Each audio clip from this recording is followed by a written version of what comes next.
Senta no seu lugar, querido, com o coração aberto para receber do Senhor. E quando você sentar, repete algo comigo aí, fala assim, ó: meu coração está pronto. Fala: minha mente está aberta para receber tudo aquilo que o Senhor tem preparado para mim. Amém, querido? Você crê que Deus tem coisas lindas preparadas para a sua vida? Sabe, querido, a Bíblia é muito claro quando ela fala sobre os planos de Deus para cada um de nós. Nós podemos citar muitos textos aqui, como a gente costuma ler Jeremias 29:11, que ele diz que Deus tem pensamentos acerca da nossa vida, pensamentos de paz e não de mal, para nos dar o fim que nós desejamos. Nós podemos falar sobre Salmo 139, quando o salmista diz que grande é a soma de cada um dos planos e sonhos, dos dias que Deus tem para cada um de nós. Quando nós olhamos aquilo que a Bíblia diz sobre os planos de Deus para a nossa vida, nós chegamos a uma conclusão: Deus criou cada um de nós para dar certo. Não existe uma pessoa sequer nessa terra que pode chegar à conclusão de Deus errou quando me criou. Não existe essa possibilidade, porque quando Deus faz algo, Ele faz algo bom. A Bíblia diz que toda boa dádiva e todo dom perfeito vem do Pai das luzes, no qual não há mudança nem sombra de variação. Ou seja, se tudo que Deus faz é bom e Deus é o nosso Criador, nós podemos chegar à conclusão de que Deus nos fez para dar certo. Mas agora, uma coisa é saber que Deus nos fez para dar certo, outra coisa é dar certo. Porque, querido, bem conhecemos a história e nós sabemos que ao ler lá Gênesis capítulo de número 1, Deus cria um plano perfeito. Ele faz Adão e Eva, ele fala: ó, tá tudo bem, pode comer de todas as coisas, a única coisa que não pode é comer dessa abençoada árvore que se chama árvore do conhecimento do bem e do mal. Nós sabemos que mesmo tendo um plano lindo, de repente, Adão e Eva decidem desobedecer a Deus. Ou seja, não é porque Deus tem um plano lindo que esse plano lindo vai acontecer. Não é porque Deus nos criou para sermos bem-sucedidos que essas coisas vão acontecer de forma automática na nossa vida. Sabe, querido, é interessante que isso não aconteceu nem na vida de Jesus. Se você abrir sua Bíblia comigo, lá em Lucas, capítulo de número 2, versículo de número 52. Lucas, capítulo de número 2, versículo de número 52. Ele diz assim: e crescia Jesus em sabedoria, em estatura e em graça, diante de Deus e diante dos homens. Olha que coisa interessante. Se a Bíblia diz que Jesus crescia em sabedoria, se a Bíblia diz que ele crescia em estatura e graça, é porque ele não era pleno. Se a Bíblia diz que existia um desenvolvimento na vida de Jesus, significa que ele não nasceu sabendo todas as coisas, significa que ele não nasceu tendo toda a sabedoria. Agora, se Jesus, que é Jesus, precisou passar por um processo de desenvolvimento, por que é que eu e você não precisaríamos passar? Se Jesus, que é Jesus, precisou fazer algo para que a vida dele pudesse estar cada dia melhor, por que é que muitas vezes nós, como seres humanos, como indivíduos, acreditamos que o sucesso vai chegar de uma forma automática? Querido, deixa eu falar uma coisa para você, e essas duas coisas que eu vou te falar, elas são verdades. E a primeira coisa é que Deus tem uma vida linda para você, no que depende dele, o seu futuro é maravilhoso. Mas a outra verdade é que nada vai acontecer sem que você faça a sua parte quanto ao seu desenvolvimento. Pastor, o que você está falando? Eu estou dizendo, querido, que se desenvolver é algo que nós precisamos realizar de uma forma intencional. Mas aí a gente tem um grande problema. Por quê? Porque desenvolvimento custa caro. Você pode repetir isso comigo? Fala assim, ó: o preço do desenvolvimento, fala, é alto. É por isso, querido, que muitas pessoas não se desenvolvem.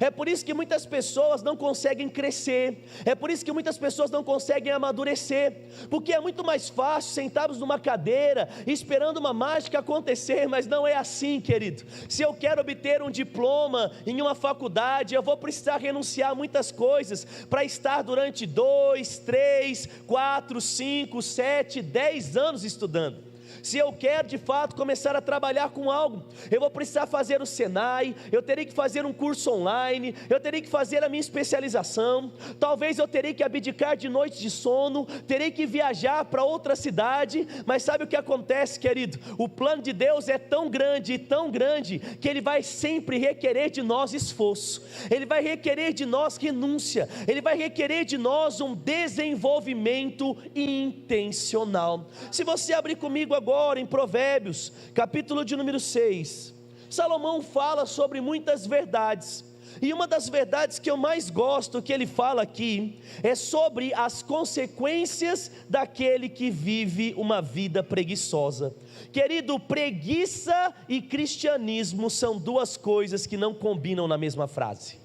Não tem como acreditar que a minha vida vai dar certo se eu ando no mesmo caminho dos preguiçosos. Preguiçosos não se desenvolvem, e porque eles não se desenvolvem, eles não podem viver uma vida abençoada. E quando a gente lê Provérbios 6, 9, ele diz assim: o preguiçoso, até quando você vai ficar deitado? Quando é que você vai se levantar do seu sono? Um pouco para dormir, um pouco para tosquenejar, um pouco para cruzar as mãos e ficar em repouso. Assim, a sua pobreza virá sobre ti como um ladrão, e a sua necessidade como um homem armado. Olha que texto forte, olha que texto poderoso, uma verdade que a gente não gosta de ouvir. Afinal de contas, o que o homem gosta é de ser enganado. É por isso que todo mundo acredita em promessa de enriquecimento fácil, todo mundo acredita em promessa de emagrecimento fácil sem prejudicar a saúde. É por isso que todo mundo acredita, querido, e talvez você já tenha visto isso no semáforo esses dias. Eu estava andando na rua, né, e eu fiquei atiçado para bater uma foto, né, só apagar o número, mas foi assim, né, mãe fulana de tal, fazemos a amarração e trazemos a pessoa amada em 3 dias. Eu olhei e falei assim, puxa, quem dera fosse fácil assim, né? Encontrar uma pessoa que vai estar ao nosso lado, vai contribuir, vai somar, simplesmente por uma macumbinha, onde você amarra a boca do sapo com o nome, acende 3 velas pretas, dá 1 litro de cachaça, coloca ali algum frango e farofa e está tudo bem. Você fala, pastor, você manja disso? Meu irmão, eu não manjo, mas já vi muito. Né, andando de bicicleta, o que mais tem é macumba, né, e você vai nas encruzilhadas e a galera está lá, tudo que eles não deixam é dinheiro, porque eles sabem que a gente pega, né, então eu falo para você, está lá, né, e aí as pessoas acreditam, elas acreditam no que? Viva de qualquer jeito, mas faça uma macumbinha que a pessoa amada vem. Aí eles dizem, viva de qualquer jeito, mas aí você vai tomar um remedinho e em 30 dias você vai perder 40 quilos. Aí as pessoas dizem, não, faz o seguinte, entra nisso aqui, ó, que você coloca R$1.000 e em 30 dias você tem 50 mil. Quanta gente já perdeu dinheiro em pirâmide financeira? Quanta gente já perdeu dinheiro, querido, em não é coisas que pareciam ser muito chamativas, mas deixa eu falar uma coisa para você, querido. Quem todo mês joga fazendo uma fezinha, achando que vai acreditar, vai ganhar e vai enriquecer ganhando na loteria, meu irmão, está mais parecido do que com o preguiçoso do que com o trabalhador. O trabalhador ele não tem expectativa de enriquecimento fácil, ele sabe que se ele não arregaçar as mangas e acordar todos os dias pela manhã, ele sabe que se ele não fizer as renúncias necessárias, ele nunca vai alcançar o êxito que ele espera. Então nessa noite eu estou falando para você, querido, Deus tem pressa na sua prosperidade, Deus tem pressa no sucesso do seu trabalho, Deus tem pressa na bênção de todas as áreas da sua vida, mas essas coisas estão esperando o seu desenvolvimento, e desenvolvimento não combina com preguiça. É por isso que se Jesus fazia ao ponto de crescer, nós também precisamos fazer. Quando Jesus ele se desencontra dos seus pais, depois do censo, Maria e José juntam uma caravana, eles começam a ir embora, e a Bíblia diz que depois de alguns dias eles olham para trás e eles falam, onde é que Jesus está? já era ali 2 para 3 dias, eles não encontravam o seu filho. Eles voltam, e onde é que Jesus estava? No templo, conversando com os homens sábios. Por quê? Porque era no templo que ele aprendia sobre as coisas de Deus. Era no templo que muitos dos filhos de judeus eram ensinados quanto à escrita, quanto à oratória, quanto à teologia. Ou seja, por que Jesus crescia? Porque ele estava frequentando os lugares certos, ele estava andando com as pessoas certas. Olha para quem está do seu lado, e eu pergunto: essa pessoa faz você desenvolver, ou essa pessoa te faz estagnar? Olha aí para as duas pessoas que estão sentadas perto de você. Essa pessoa te tira da zona de conforto, ou essa pessoa passa pano para você? Meu irmão, deixa eu falar uma coisa para você: não seja um passapano. Não seja aquele que vê as pessoas do seu lado afundando financeiramente, afundando espiritualmente, afundando nos relacionamentos, e aí você olha, até não concorda com o que a pessoa fala, mas você fica quieto. Não seja assim, querido, porque assim como você vai ser bem sucedido, você precisa celebrar o sucesso da pessoa que está perto de você. Jesus crescia, ele se desenvolvia, e nós também precisamos fazê-lo. É por isso que existem áreas da nossa vida que hoje você precisa começar a desenvolver, e uma das áreas que você precisa fazer é desenvolver as suas habilidades. Repete isso comigo, fala: eu vou desenvolver as minhas habilidades.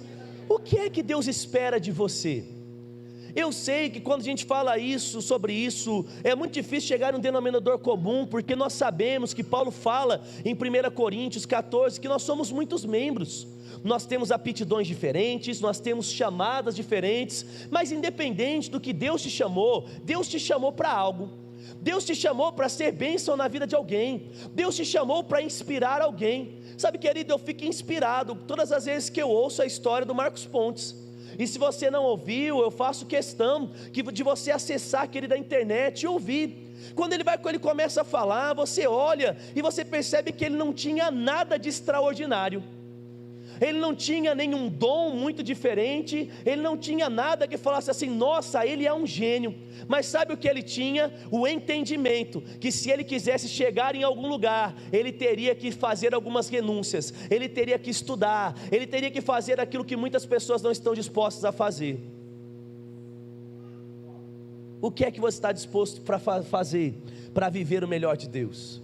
Se a gente lê em 2 Timóteo, capítulo de número 2, no versículo de número 15, ele fala algo que aparentemente se aplica ao ministério, mas pode ser trazido para todas as áreas da nossa vida. E ele diz assim, procura. E eu queria que você repetisse essa palavra comigo. Fala assim: procura. Fala mais forte, fala procura.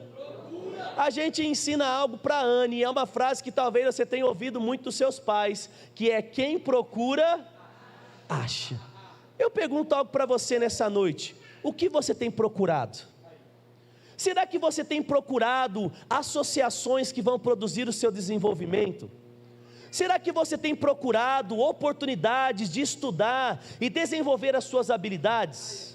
Pastor, eu quero vender mais. Mas deixa eu falar uma coisa para você. Você sabia que talvez vender mais esteja atrelado a fazer um curso sobre vendas? Pastor, mas eu estou orando para que Deus faça com que eu venda mais. Talvez você não vende mais porque você não tem as habilidades e aptidões desenvolvidas acerca de venda.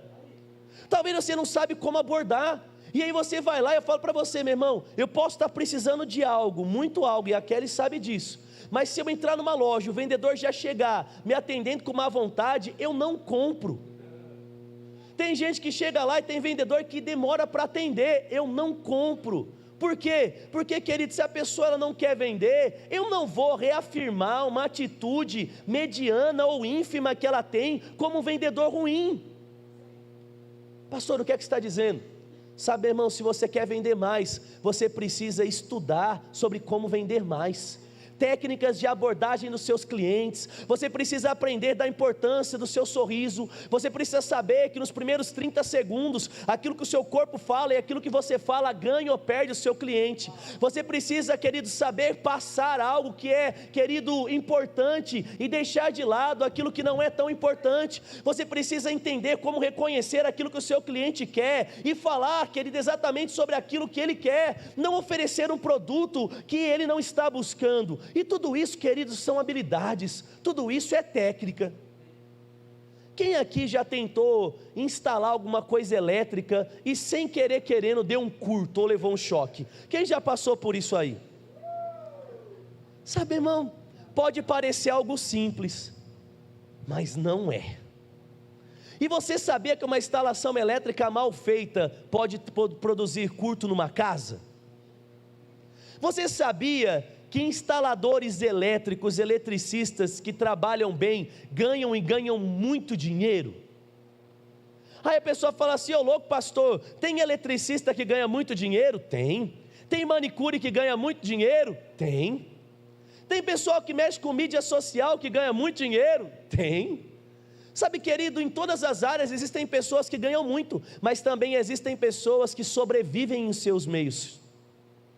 Tem muita gente que ganha bem e tem outros que fazendo a mesma coisa ganha mal, sabe por quê? Porque um povo entendeu a importância de se desenvolver, um povo entendeu a importância de estudar, e eu tenho dó da geração que a gente vive, porque eles sonham com grandes salários, eles oram por grandes salários, mas eles esquecem que até Jesus teve que se desenvolver. E quando a gente lê aqui nesse texto, em 2 Timóteo, ele diz procura o quê? Ele diz apresentar-te diante de Deus como alguém aprovado. Querido, nós não podemos viver de qualquer jeito, nós precisamos procurar ser os melhores.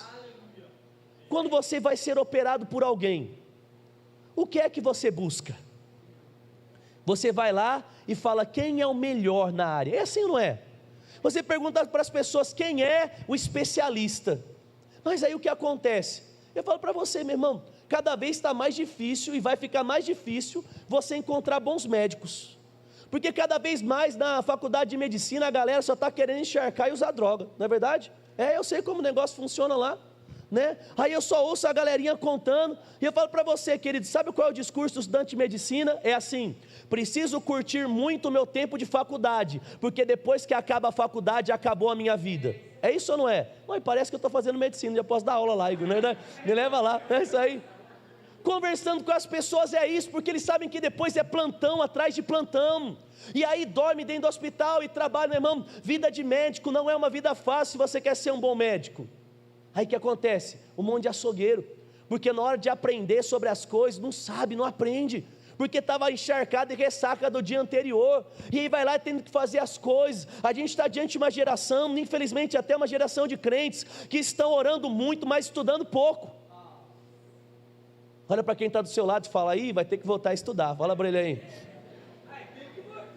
Aí eu lembro de uma vez que uma pessoa chegou para mim e falou assim: pastor, eu estou orando para começar a falar uma outra língua fluente, eu estou orando para Deus me fazer falar espanhol, inglês e francês fluente.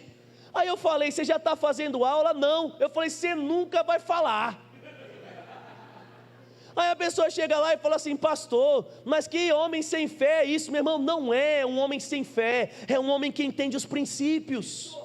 Pastor, eu sou horrível em gerenciamento de finanças, agora eu vou começar a gerenciar. Por quê? Porque se você gerencia mal os seus recursos e não tem nem para você, como é que você vai abençoar as crianças do ha-ha-ha?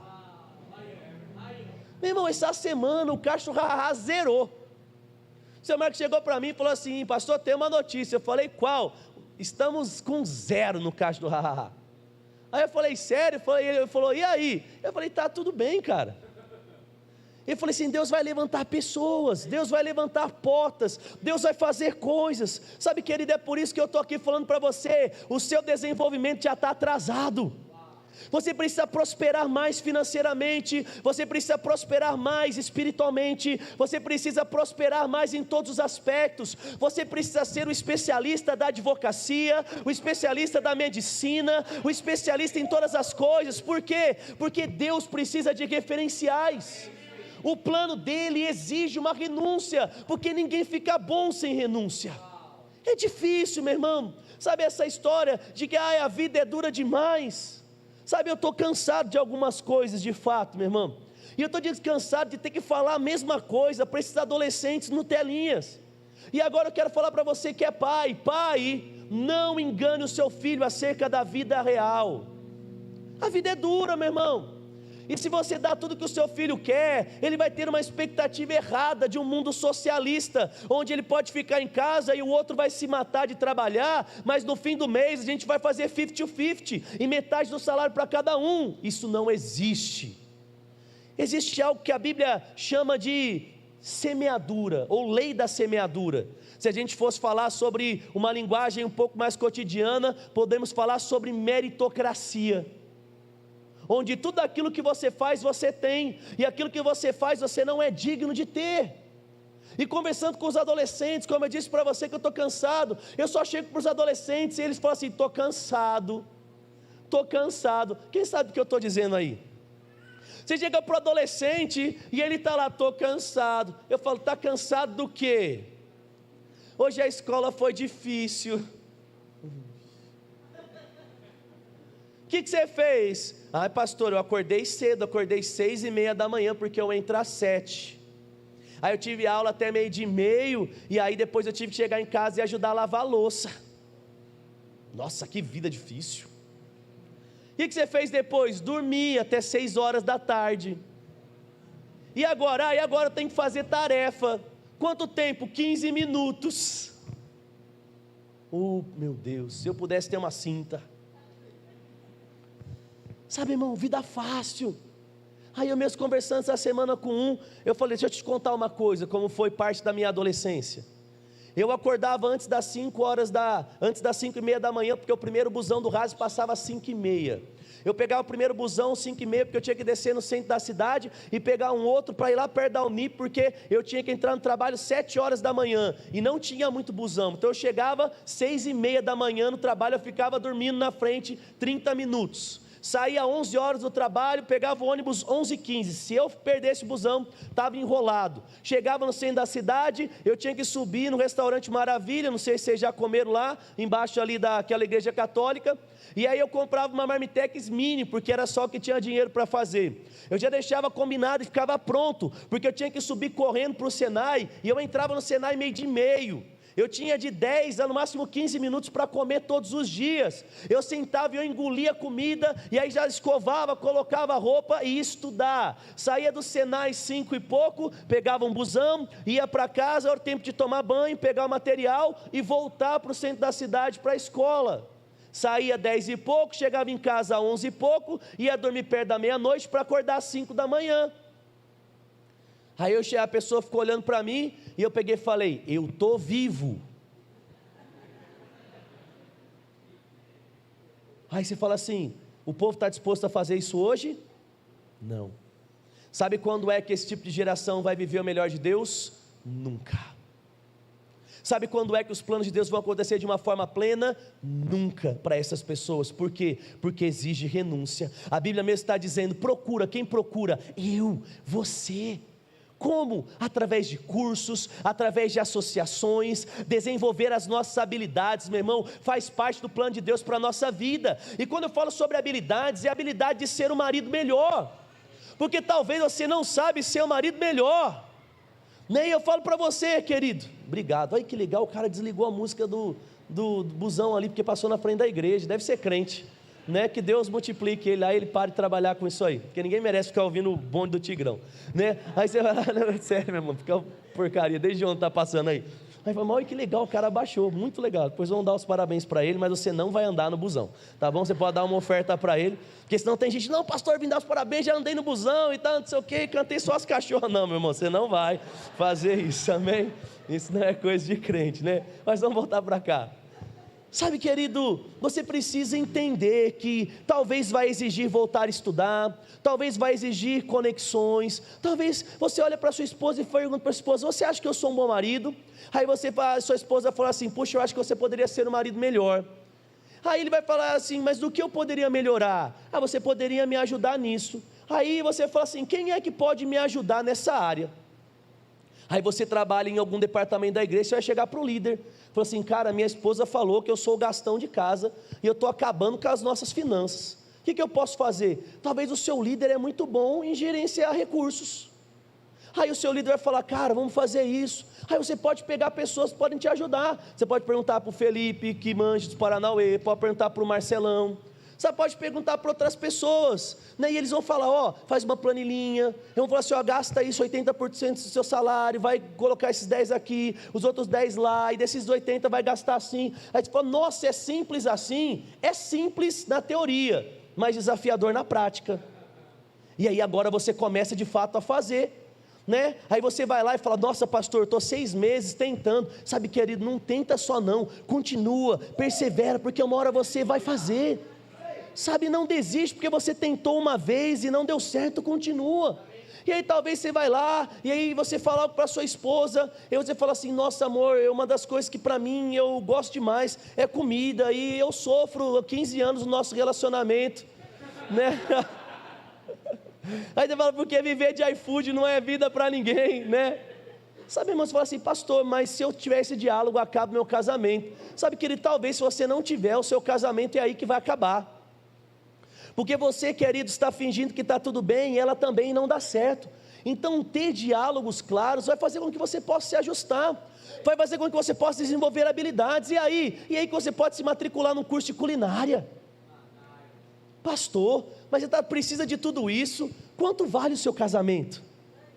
Quanto vale a sua família? Pastor, mas eu não tenho dinheiro. Então você vai pedir ajuda. Vai lá um dia, a Carmen vai te ajudar, pega outro dia, a Claudete te ajuda, pega outras irmãs, a dona Natália, pega a galera aí, meu irmão, que sabe fazer comida. A Claudete teve uma ideia super legal outra vez: dá um curso aqui na igreja, vocês trazem os ingredientes, não é? E aí vocês fazem, e aí deixa aqui que as crianças comem. Olha que coisa legal. Então olha aí, já aprende e ainda abençoa as nossas crianças. Então você quer aprender? Vai lá falar com ela. Aí você fala assim: não, pastor, mas nessas áreas eu estou bem, o meu problema está na realidade no exercício físico. Aí você fala: e aí, o que eu faço? Fala com a Marli. Meu irmão, você precisa ver a Marli na academia. Irmã Marli, faz um muque aí para a galera ver aí, faz assim. Meu irmão, sem brincadeira, conversando com o personal trainer outro dia, diz que tem uma galera que quando ela está fazendo rosca direto, sai até de perto para ela não humilhar, né? Porque ela faz cara de brava, olha aqui, ó, e vai, né, Marlizinha?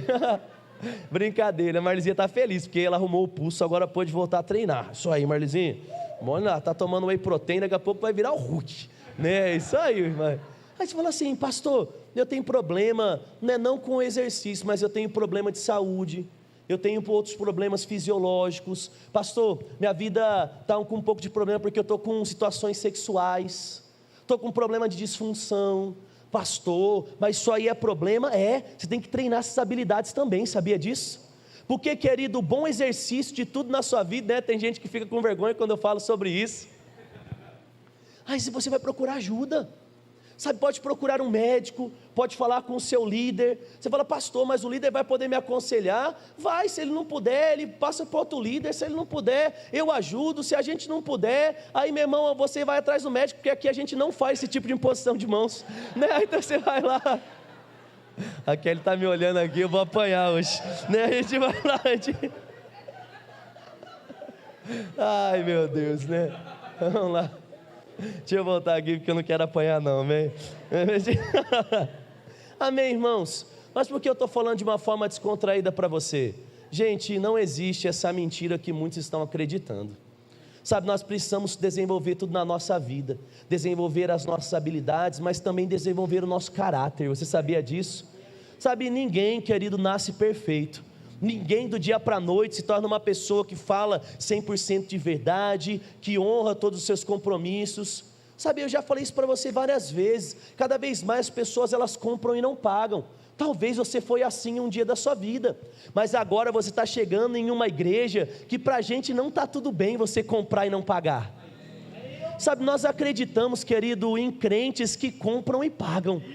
Sabe, e aí que agora você vai procurar ajuda, vai desenvolver as suas finanças, talvez fazer uma faculdade, talvez fazer um curso online, alguma coisa desse tipo, mas agora você vai começar a gastar menos, vai investir melhor, vai agora fluir, querido, em dízimos, ofertas, generosidade. Você agora, querido, vai estar em um momento da sua vida, em um plano, onde você agora começa a limpar o seu nome, e daí daqui a pouco você vai vir para mim e falar: pastor, eu tenho uma boa nova para contar. Aí você fala: o quê? Limpei meu nome, pastor.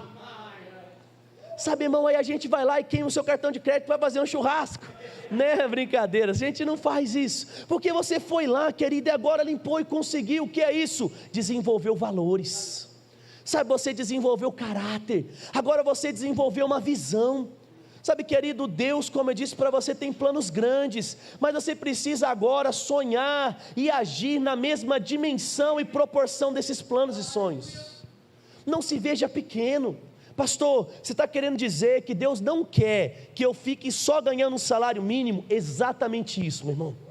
Deus não quer que você ganhe só um salário mínimo, sabe por quê? Porque viver com um salário mínimo é muito difícil para a sua família. E eu falo para você, se é difícil para a sua família, como é que você agora vai ajudar a família dos outros? Pastor, o que é que eu tenho que fazer? Sabe, irmão, eu peguei e fiquei de cara com uma tia minha nas semanas que passaram. O William e a Dodô, né, fizeram lá o chá de bebê na casa dos meus pais. E aí a minha tia Lúcia, né, ela abriu o porta-mala do carro. Na hora que ela abriu o porta-mala do carro, meu irmão, cheio de caixa de Natura e Boticário. Aí eu olhei e eu falei: e aí, tia, o que é esse tráfico aí, né? Comecei a tirar onda com ela. E aí ela pegou e falou assim: tem que dar um jeito, né? Viver só com o meu salário não dá. Aí eu falei: tia, você está certinho. E eu falei: e aí, tia, como que você está fazendo? Eu aceito Pix, cartão, o que você quer? Um perfume? Mas, irmão, já queria me falir ali mesmo. Sabe, irmão, eu falo para você, o quão difícil é você num chá de bebê, levar as coisas no porta-malas do seu carro, abrir e vender. Eu vi lá, eu achei, nossa, que fantástico que eu achei. A Sandra estava ontem enchendo, né, fazendo as pipocas, a Sandra do Ricardo, né, aí o telefone tocou, eu fiquei só observando, para ver se era cobrança ou o que era. Né, aí o Ricardão lá atendeu, e aí ele chegou para a Sandra e falou assim: amor, estão querendo comprar sabonete da Natura. Aí só fiquei olhando. E ela falou assim: tal, não sei o que, quanto é? Aí falou: o sabonete esse tem dessa cor, não é só R$18, né, aquele negócio, né, eu imagino que devem ser aquele joguinho de 3 sabonetes, não é? Deve ser aquele negócio lá, né, Ricardo? Porque para custar R$18, né, tem que ser pelo menos 3. E aí chega lá naquele negócio, e aí eu fiquei olhando, falei: que coisa doida. Não é ela enchendo um saquinho de pipoca para abençoar os professores do Lapidados e fazendo venda de Natura. Sabe, irmão, é sobre isso que eu estou dizendo. É sobre sair da sua zona de conforto, para que você possa viver o melhor na sua família, e agora vivendo o melhor na sua família, para que você possa agora tocar a família dos outros. Mas o que isso exige? Renúncia. O que isso exige, querido? Dedicação. O que isso exige? Sair da zona de conforto. Sabe, eu fiquei muito inspirado, de fato, pela vida da Ana Paula do Wendel, e a gente conversando sobre algumas coisas, e ela falou: pastor, eu quero esse ano agora fazer o curso de psicologia. E aí eu falei: amém, vai dar tudo certo, né? O mundo está louco, ele precisa de pessoas para cuidar, mesmo de fato, né? E aí ela foi lá e eu só fiquei observando. Sabe, querido, ela trabalhando, e aí ela foi atrás lá do negócio do desconto pela OAB, conseguiu um desconto que era estadual, agora foi aplicado, não é, pelo município, ela conseguiu um desconto lá, ela me falando, e eu só observando, né? E aí de repente ela chegou para mim, e ela falou: pastor, não é, você lembra aquela botinha que eu dei no Natal para vocês, com balinha? Eu falei: lembro. Ela falou: você não sabe o que aconteceu, eu coloquei aquela botinha em cima do balcão do meu serviço, as pessoas começaram a perguntar, e eu só fui vendendo encomenda. Eu não lembro o número exato, eu não vou falar para não errar. Vocês lembram quanto ela vendeu, negão? Não? Foi mais de 30, 100? 70? Olha aí, 70 botinhas. Meu irmão, sabe o que era botinha? Era PET descartável, que ela comprou decoraçãozinha de Natal, colocou umas bolinhas, colocou aquelas balinhas que são uma delícia de morango, sabe aquela balinha que tem o verdinho e parece morango, uma bala deliciosa que tem molinha dentro, que bala gostosa, se você tiver aí depois você me arruma uma, né? E eu fiquei olhando só, e eu falei assim: olha aí que coisa interessante, trabalhando, agora vendendo negocinho, sabe, irmão, no meio dos advogados. Eu falo para você, tem advogado humilde, mas tem advogado que é como um médico. Alguns acham que é Deus e outros têm certeza que são, né? É mais ou menos isso. Aí vai lá, e aí no meio do balcão o cara vai pegar o processo e está lá. E aí a hora que ele olha, o que é isso aqui? Estou vendendo. Aí dá 1 para mim, dá 5 para mim, vou dar para os meus funcionários. Aí eu só observando, e aí ela falou, vou vender ovo de Páscoa. E aí eu peguei, meu irmão, eu sei que é difícil fazer ovo de Páscoa. Eu sei que é difícil temperar o chocolate. Se você pega aquele que já é fracionado, fica muito mais fácil. Mas se você pega o chocolate que não é fracionado, é um pouco mais difícil de chegar no ponto, porque tem que ter lá 32 graus. É isso, Aline? Ou não? É, né? Caramba, olha aí, já posso trabalhar com isso também, Aline. Não é? A gente vai lá... quem gosta de comer sabe cozinhar. Aí a gente chega lá, não é? Aí eu sei que é. E aí ela virou para mim. E aí ela chegou, pastor, você lembra do ovo de Páscoa? Eu falei, lembro. Parei de pegar encomenda, porque já não dou mais conta de fazer pela quantidade que eu peguei. Meu irmão, é disso que eu estou falando, sobre você entender que Deus tem uma vida sim grande para você, mas vai exigir renúncia, vai exigir desenvolvimento de habilidades, vai desenvolver ler livros, vai necessitar de boas associações, vai exigir de você talvez olhar e falar, o que é que eu posso fazer? Puxa, mas eu tenho vergonha de fazer isso, meu irmão, vai com vergonha mesmo.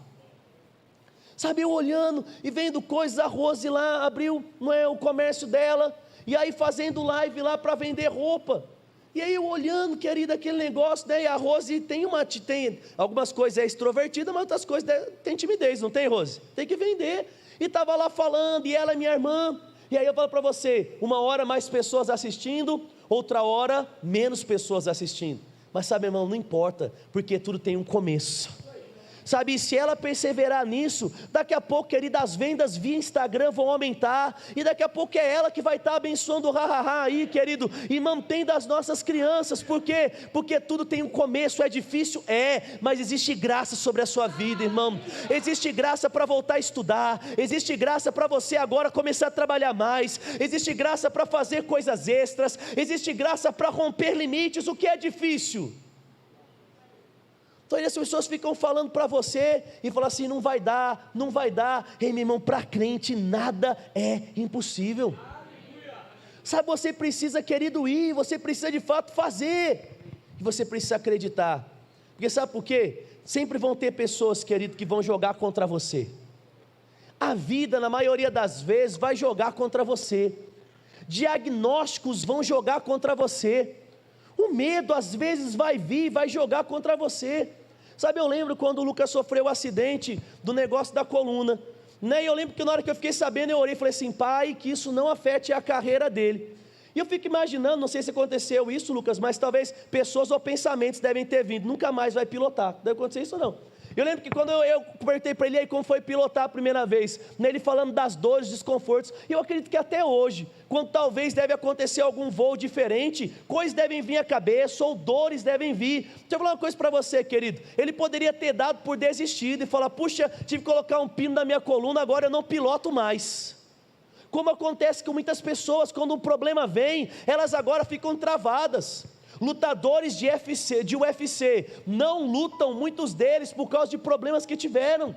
Jacaré, não sei se você lembra dele, um grande lutador, está lá tratando a cabeça, porque bloqueios por problemas que teve.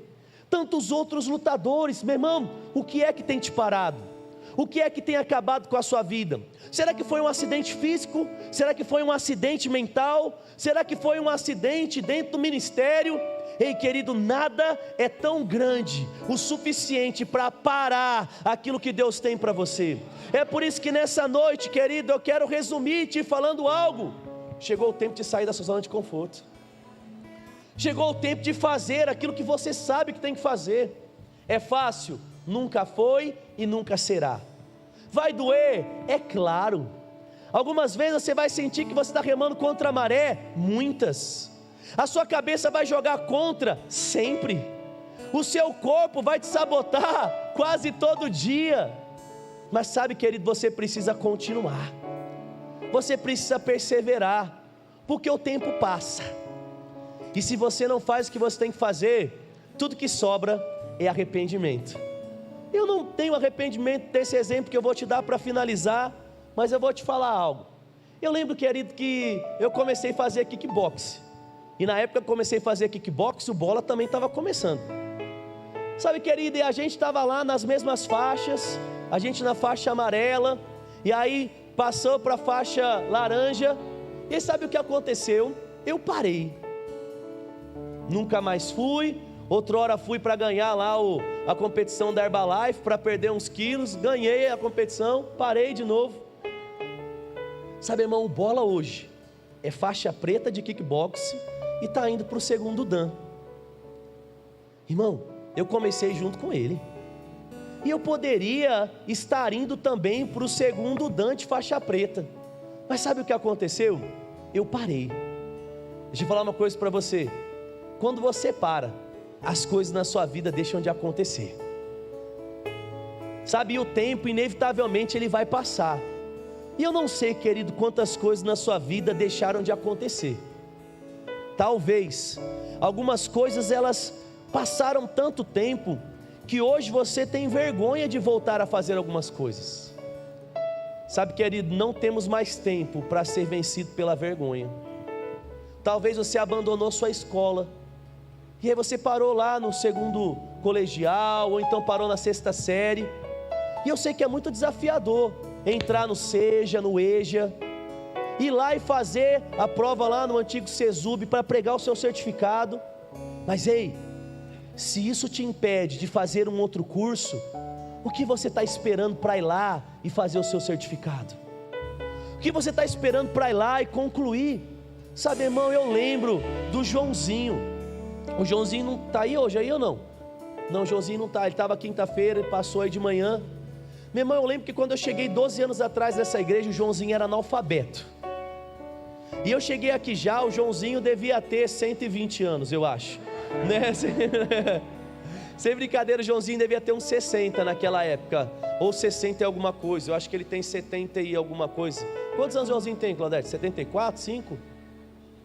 76, né? Então era mais ou menos isso, 64. Eu lembro que o Joãozinho era analfabeto. E aí eu me recordo até hoje, no dia que o Joãozinho falou para mim: pastor, eu vou começar a estudar de novo. E ele se matriculou e ele ia todos os dias aqui no Ivan Engler fazer, não é, as aulas dele. Meu irmão, eu falo para você, e eu me inspiro com esse tipo de pessoa. Porque teve um dia que ele chegou aqui, pegou um papel e parecendo uma criança, mas ele escreveu João. Sabe, irmão, eu olhei e falei: meu Deus, se um homem de 64 anos pode voltar a estudar e fazer e escrever o nome dele, o que é que eu não posso? E ele continuou, meu irmão, fazendo as aulas de matemática. E eu me recordo que agora chegou um tempo que ele já pegava ônibus, chegou um tempo que ele conseguia fazer o cálculo do dízimo dele. Ele mesmo calculava e mandava, às vezes, os filhos dele trazer para cá. Aí depois ele vinha: pastor, entregaram certinho? Eu falei: confere com a tesouraria lá, mas acho que entregaram sim. Você sabe, querido, se um homem dessa idade pode fazer, o que é que você não pode? Sabe, é uma noite de fato de resgatar coisas, é uma noite de começar a desenvolver coisas. Por quê? Porque Deus tem pressa no seu sucesso. E eu queria que você curvasse sua cabeça e fechasse seus olhos comigo, porque eu acredito que todas as vezes que Deus traz uma mensagem, Deus também traz graça para a execução dessa mensagem. E querido, talvez você esteja agora lembrando de coisas que precisam ser ativadas na sua vida de novo. Estavam adormecidas. Alguns estão saindo daqui agora com aquela nota de: preciso me matricular numa escola, numa faculdade, preciso comprar um curso online, preciso me envolver com conexões diferentes, preciso voltar a ler um determinado livro. Eu não sei o que está no seu coração, mas eu sei, querido, que nessa noite Deus está nos convocando para ter atitudes que irão desenvolver áreas da nossa vida, para que nós possamos ser bem-sucedidos e logo inspirar pessoas com o estilo de vida que nós estamos vivendo. Você que está aqui nessa noite e está decidido, querido, de sair daqui fazendo algo, eu quero te dar a oportunidade de pedir ajuda para o Espírito Santo de Deus. Fala para Ele: Espírito Santo, eu preciso da sua ajuda. Fala para Ele: Deus, eu entendi que nessa noite existe uma convocação, existe uma nota sobrenatural dentro dos nossos corações, acerca de um desenvolvimento de habilidades, desenvolvimento de emoções, desenvolvimento de caráter.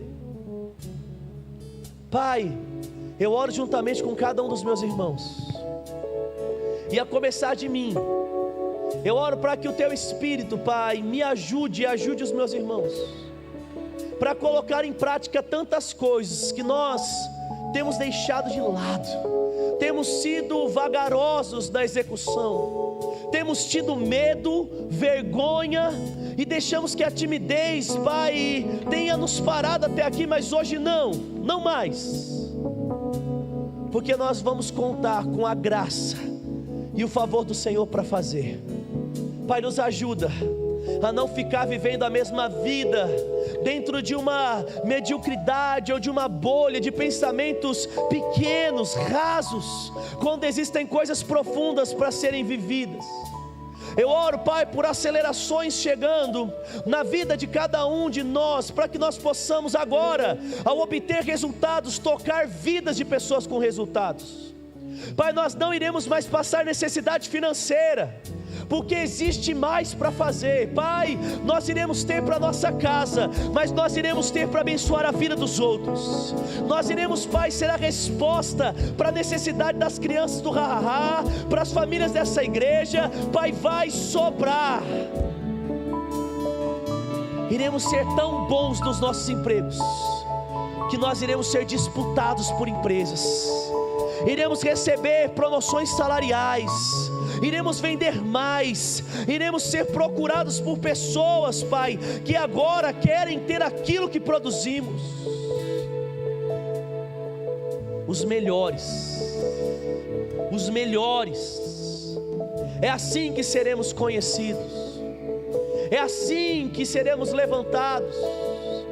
As pessoas irão aprender conosco, porque somos chamados para sermos os melhores. Que se levantem os melhores profissionais, que se levantem os melhores homens, que se levantem as melhores mulheres, que se levantem aqueles, Pai, que irão se destacar pela excelência, pela dedicação, pela diligência, pela intensidade, pela entrega. Oh, que os Teus planos aconteçam na nossa vida, no nome de Jesus, no nome de Jesus. Amém. Amém, querido. Você crê que existem coisas grandes de Deus para a sua vida? Amém. Você crê que existem coisas grandes de Deus para a sua vida? Eu pergunto de novo para você. Mas você crê que na mesma medida dessa grandeza existem coisas que você vai precisar fazer? Aleluia. Então sai daqui nessa noite agarrando essas verdades e colocando a mão na massa, para que as coisas aconteçam. Amém. Diante, queridos, de tudo aquilo que foi pregado para você, eu quero te fazer um convite de mudar de vida, porque essa mudança, ela não acontece de fora para dentro, mas de dentro para fora. Mudar exige de nós uma transformação de coração. E você que está aqui nessa noite e está decidido de mudar de vida, você entendeu que existe algo novo do Senhor.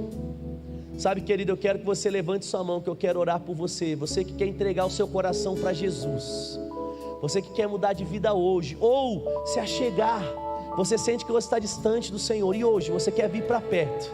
Levante sua mão, dê uma cena assim, eu quero orar por você. Tem alguém aqui nessa condição?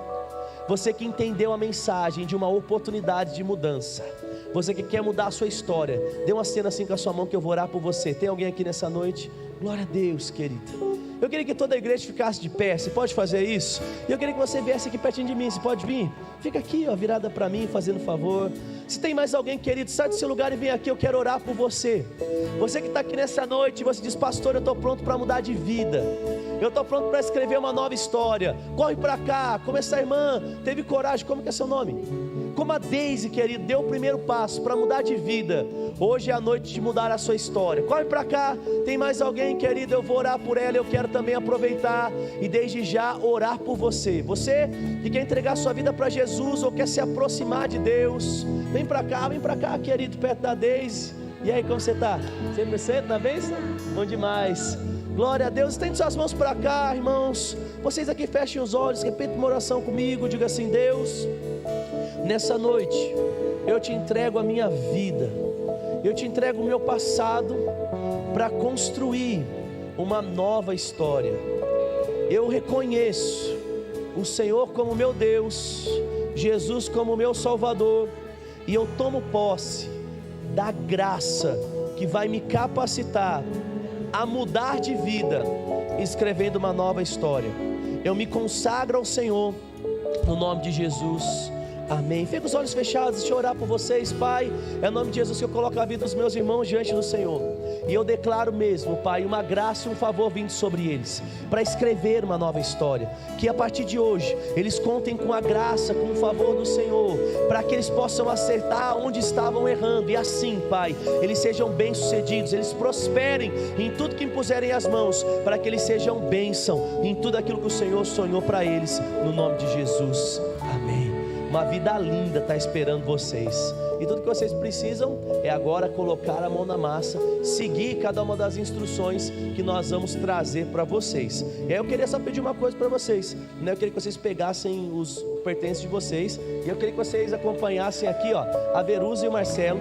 Eles vão levar vocês aqui para uma sala em anexo. Eles querem te dar um presente, mas querem explicar quais são os próximos passos dessa nova vida que vocês têm, amém? Pega lá os pertences de vocês e acompanha esse casal no nome de Jesus. Você pode dar uma glória a Deus aí, queridos? Glória a Deus, Deus é bom, amém? Vidas sendo salvas, aleluia. Histórias sendo reescritas, para que o nome do Senhor seja exaltado. Tem alguém que está com alguma dor ou enfermidade aqui, e você, querido, crê que Deus é poderoso para te curar? Sai do seu lugar, vem aqui, eu quero orar por você. Quinta-feira nós tivemos muitas pessoas sendo curadas aqui, nós vimos o dom mesmo operando, pessoas que estavam nos visitando pela primeira vez, né? Várias pessoas que estavam aqui pela primeira vez, elas vieram até a frente, nós colocamos as nossas mãos e elas foram instantaneamente curadas, amém, querido? Porque é assim que funciona. A Bíblia fala sobre pregar a palavra e os sinais acompanharem aqueles que creem. Tem alguém que precisa de uma oração por cura? Tem alguém aqui? Todo mundo curado? Então eu queria que você agora orasse comigo por alguma pessoa que você sabe que está enferma. Feche os olhos aí, eu vou orar para quem está em casa. E se você se recorda de alguém agora que está passando por uma situação de enfermidade, coloque o nome dela diante do Senhor. Pai, nós declaramos agora cura se manifestando, declaramos o poder sobrenatural alcançando a vida dos nossos irmãos. Nós declaramos agora o Senhor visitando eles onde quer que eles estejam. Declaramos boas novas chegando. Mais uma vez rendemos graças pela saúde da mãe da Letícia. Declaramos mesmo boas notícias chegando. Obrigado pelos nossos familiares sendo sarados e curados, restaurados, Pai, e boas novas de cura e salvação chegando nos próximos dias. Te agradecemos no nome de Jesus.